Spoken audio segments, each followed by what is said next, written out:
Muito bem, senhoras e senhores, meu nome é Carlos Henrique, sejam bem-vindos a mais um vídeo aqui no canal da Mercúrios. E o Bitcoin já se valorizou mais de 260% desde o seu fundo de mercado e muitas pessoas estão se perguntando se ainda vale a pena investir em Bitcoin ou se elas podem ter chegado tarde demais para participar dessa festa. Então no vídeo de hoje eu vou falar justamente sobre isso, será que ainda dá tempo de comprar Bitcoin e principalmente fazer uma divisão entre aquelas pessoas que estão investindo pensando no longo prazo, nos próximos 5, 10 anos, para obterem um lucro a partir desse investimento, e das pessoas que estão investindo pensando no curto prazo, em um ano, alguns meses, algumas semanas até mesmo, algumas pessoas querem já retirar um lucro desse investimento. Então o vídeo de hoje está com conteúdo bem preparado, já vai deixando o seu like aqui embaixo, se inscrevendo no canal e bora para o vídeo de hoje, tá? Primeiro, pessoal, falando aqui sobre o longo prazo no Bitcoin. O Bitcoin ele possui uma simetria muito grande, justamente porque nós vemos que o Bitcoin possui características que tornam ele uma excelente reserva de valor em potencial. Aqui eu estou mostrando para vocês uma tabela retirada do InGold Trust Report, um dos principais relatórios sobre o investimento em ouro, e percebam como que até mesmo eles já começam a comparar o ouro ao Bitcoin quando a gente fala de características de uma reserva de valor. Existem até mesmo algumas características que no futuro podem tornar o Bitcoin uma reserva de valor melhor do que o próprio ouro, características como a escassez e a descentralização, além também das questões de previsibilidade monetária, de fungibilidade, de possibilidade de transferência e assim por diante.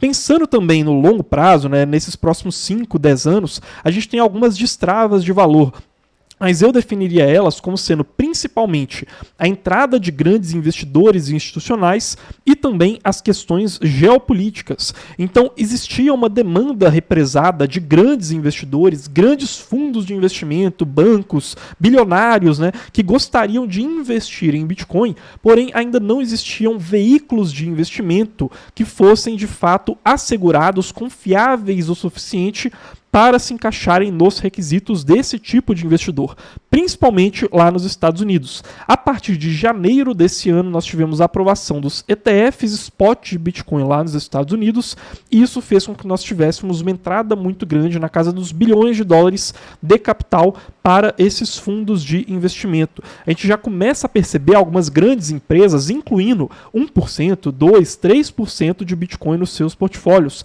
e a longo prazo isso pode gerar uma valorização monstruosa. Aqui eu estou mostrando para vocês o ETF conservador da Fidelity lá nos Estados Unidos, que segue aquela clássica cesta de 60% dos investimentos em renda fixa e 40% dos investimentos no mercado de ações lá da Bolsa de Valores. A partir desse ano, eles já começaram a incluir 1% dos investimentos em criptoativos, e aqui entra o Bitcoin, considerado então uma nova classe de investimentos. Isso só foi possível graças à aprovação dos ETFs de Bitcoin no começo desse ano. Aqui uma notícia parecida da BlackRock, em que eles estudam incluir o Bitcoin dentro de alguns dos seus portfólios estratégicos de investimentos, e, novamente, eles incluiriam por meio dos recém-aprovados ETFs Spot de Bitcoin. E também existem as questões geopolíticas que ao longo dos próximos anos podem gerar demandas por reservas de valor. É justamente isso que o Larry Fink, o CEO da BlackRock, disse em uma recente entrevista, uma entrevista do finalzinho do ano passado, e aí ele comenta justamente como que essas questões podem fazer com que ativos que sejam descentralizados e neutros, em meio a conflitos geopolíticos, há um processo de fuga do dólar também, possam ser buscados, e um desses ativos poderia ser o próprio Bitcoin ao longo dos próximos anos. Diante disso, existe sim um grande potencial de multiplicação no Bitcoin. É isso que eu chamo de assimetria. Percebam aqui como que o Bitcoin hoje ele é o 9º maior ativo em termos de capitalização de mercado. Ele possui 1,2 trilhão de dólares de valor total de mercado, enquanto que o ouro, que é o maior ativo aqui, percebam como que no meio a gente tem empresas como Microsoft, Apple e Nvidia, mas o ouro ele possui um valor de mercado de mais de 14 trilhões de dólares. É o que vocês estão vendo aqui nesse gráfico, e se a gente pensar que o Bitcoin pode se tornar um ouro digital no futuro, apesar de atualmente ele ter o comportamento de preço de um ativo de risco, a gente estaria falando aqui de um potencial de multiplicação de aproximadamente 12 vezes. Então, ao longo dos próximos anos, por questões de reconhecimento das características do Bitcoin como reserva de valor, pela demanda dos investidores institucionais como uma diversificação de portfólio e também por questões geopolíticas, a gente entende que o Bitcoin pode sim apresentar algum nível de multiplicação, talvez não esses 12 vezes aqui que a gente mostra para vocês, mas existe sim um amplo espaço aqui que justifica a assimetria desse investimento. Aqui pensando no longo prazo, para quem quer obter um lucro investindo em Bitcoin ao longo dos próximos 5, 10 anos, dentro da nossa tese de investimentos, isso pode sim fazer muito sentido, pelo menos como uma diversificação de portfólio, né? Pelo menos ter uma pequena parte ali reservada para o investimento em Bitcoin, ou então uma maior parte se você conseguir entender essa gestão de risco e essa tese de investimentos. Agora, falando do curto e médio prazo, nem tudo é às mil maravilhas. Existem sim riscos e também existem motivos para ficar otimista.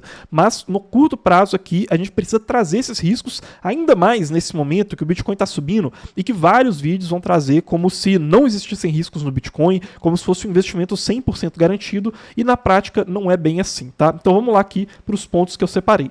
Primeiro ponto. Correções históricas de mercado são muito comuns quando a gente fala desses ciclos de alta. Aqui eu estou mostrando para vocês uma imagem do ciclo de alta passado do Bitcoin, que começou mais ou menos em 2019 e foi até 2021. Aqui nessa linha amarela vocês estão vendo qual era a máxima histórica anterior do Bitcoin, que era o patamar que o Bitcoin tinha atingido lá no ciclo de 2020, que ficava ali mais ou menos em 20 mil dólares, né? E aí ao longo do último ciclo de alta, o Bitcoin chegou a valorizar até mais ou menos os 69 mil dólares. Percebam como que ao longo desse ciclo de alta, a gente teve vários momentos aqui que eu marquei com essas setas amarelas, em que aconteceram grandes correções do mercado. Então, mesmo que nós estejamos agora entrando em um ciclo de alta, né, ninguém tem bola de cristal, então não tem como eu garantir que o Bitcoin vai subir ao longo dos próximos anos, mas mesmo que nós estejamos em um cenário otimista, ainda assim é de se esperar que aconteçam correções de algumas semanas, de alguns dias, às vezes até de alguns meses, e isso é totalmente normal nos ciclos de alta passados do Bitcoin, e vocês precisam estar preparados psicologicamente e também em termos financeiros, caso essas correções aconteçam. Além disso, nesse momento, a gente está em um momento de alta ganância do mercado. É o que a gente chama do Fear and Greed Index, ou seja, o mercado está extremamente otimista. O Bitcoin ele subiu muito em relativamente pouco tempo. Percebam aqui nesse gráfico que mostra o preço do Bitcoin nos ciclos passados e esse medidor de ganância e de medo do mercado, como que em momentos de ganância o Bitcoin pode sim continuar subindo muito, porém é justamente nesses momentos que são também marcados topos do mercado, e aí podem acontecer correções, seja correções temporárias, seja correções do próprio ciclo do Bitcoin. Então, nesse momento que o Bitcoin subiu muito, durante um relativo curto espaço de tempo, também seria muito normal se ao longo de alguns dias, algumas semanas, acontecessem correções, tá, pessoal? E também existe a questão da busca por um novo patamar de preço, justamente porque o Bitcoin ele recentemente ultrapassou a sua máxima histórica. E aí ele ultrapassa a máxima histórica anterior, cara, de 69 mil dólares, às vezes vai ali para os 73, 74 mil dólares, volta para os 62, 64 mil dólares. É um momento em que o mercado ainda está muito confuso em relação a qual vai ser o novo patamar de preço do Bitcoin. E também é natural que possam acontecer correções, até mesmo de alavancagens técnicas que foram feitas ali no mercado e que geram cascatas de liquidação das pessoas que estão alavancadas. Então, isso também é muito normal que possam acontecer correções a curto prazo. Além da própria sensibilidade macroeconômica do Bitcoin, né? Então, hoje mesmo, no momento que eu estou gravando esse vídeo, saíram algumas notícias relacionadas ao Banco Central do Japão. Isso fez com que alguns ativos de risco ao redor do mundo corrigissem, e o Bitcoin também possivelmente pode ter sido impactado por isso, tanto que no dia de hoje ele apresentou uma correção até os 62 mil dólares no momento que eu estou gravando esse vídeo. Então todos esses fatores aqui são fatores de risco, e se você está querendo investir em Bitcoin, pensando em conseguir um lucro nas próximas semanas, nos próximos meses, eu particularmente reveria ali essa tese de investimento, né? Eu analisaria um pouco mais, com um pouco mais de cautela isso, justamente porque eu acho que, olha, no curto prazo você precisa estar ciente que podem acontecer correções, podem existir quedas, isso aconteceu ao longo de toda a história do Bitcoin, inclusive em ciclos de alta. Então, se não acontecesse nenhuma correção de curto prazo no Bitcoin e nós estivéssemos entrando em um novo ciclo de alta, isso sim seria de se estranhar, né? Porque essas correções, elas são bem comuns. Agora, mesmo com esses riscos de curto prazo, não parece que nós estamos em um ciclo de baixa, né? Não parece que nós vamos enfrentar grandes correções de meses a fio ao longo dos próximos anos, né? Pelo menos ao longo dos próximos 2 anos, quando a gente olha para o padrão histórico do Bitcoin, existem sim motivos para que nós fiquemos otimistas em relação ao Bitcoin, porque eles demonstram que, aparentemente, mesmo com o Bitcoin estando em um patamar de euforia do mercado, existem sinais de que nós ainda não atingimos tecnicamente essa euforia em um cenário mais amplo, né, e de sentimento de mercado como um todo. E aí, quais são alguns indicadores que mostram isso pra gente? Por exemplo, as questões macroeconômicas, como eu disse, porque a taxa de juros ao redor do mundo continua muito elevada, e o Bitcoin tende a se correlacionar com entradas de liquidez no mercado. Então, e é justamente o que eu estou mostrando nesse gráfico aqui para vocês, entre o índice de liquidez global e o preço do Bitcoin ao longo dos últimos anos. Então, se ao longo dos próximos meses o Fed, por exemplo, o Banco Central dos Estados Unidos, outros bancos centrais cortarem taxas de juros, isso pode ser positivo para o Bitcoin. A gente tem a questão dos investimentos de venture capital no Bitcoin, que ainda estão muito baixos em comparação à sua máxima histórica, ou melhor dizendo, investimentos de venture capital no mercado cripto como um todo. Isso aqui também mostra pra gente que nós podemos estar ainda longe de uma euforia histórica de mercado. O número de desenvolvedores ativos no mercado também não está nas suas máximas históricas. Esse também tende a ser um sinal de euforia do mercado. E também as pesquisas por parte do varejo, né, pesquisas no Google pelos termos de Bitcoin e cripto, continuam em menos da metade do que elas foram em termos de patamares históricos. Então, assim, são muitos dados que mostram pra gente que ao longo dos próximos meses, ao longo dos próximos anos, né, ali eu falo de 1, 2 anos, pode sim parecer que no curto e médio prazo o Bitcoin ele vai ter uma performance positiva, tá? Agora, isso aqui não tem como a gente garantir, né? Na verdade, nem no longo prazo a gente consegue garantir nada, né? Ninguém aqui tem bola de cristal. Mas no longo prazo, a gente tem um nível de certeza muito maior que o Bitcoin vai performar bem do que quando a gente fala aqui do curto prazo, porque existem esses riscos que eu comentei aqui para vocês, né? Que vocês precisam estar cientes na hora de decidir quanto capital vocês querem investir em Bitcoin. Agora, antes de falar um pouco mais sobre se faz ou não sentido investir em Bitcoin, apesar de que eu acho que as conclusões já ficaram relativamente claras, né, pessoal? Eu quero mostrar para vocês esse e-mail aqui sobre oportunidades no ecossistema da Solana, em que a gente trouxe várias criptos que nós estamos analisando nesse ecossistema e demos a nossa opinião se a gente acredita ou não que essas criptos são promissoras. Esse daqui é um e-mail lá do Minuto Cripto.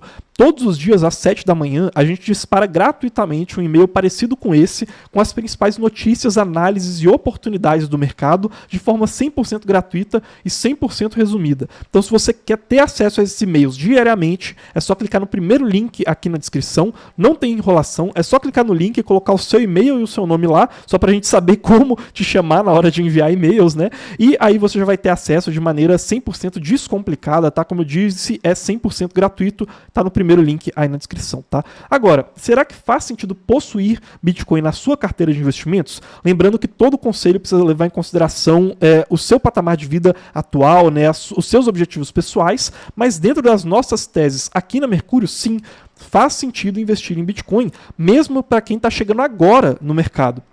Porém, esse é um mercado em que, para as pessoas que estão dispostas a passar por volatilidades no curto e médio prazo, né? Então, apesar do halving, apesar de toda aquela história dos ciclos do Bitcoin, não existe nenhuma fórmula 100% garantida.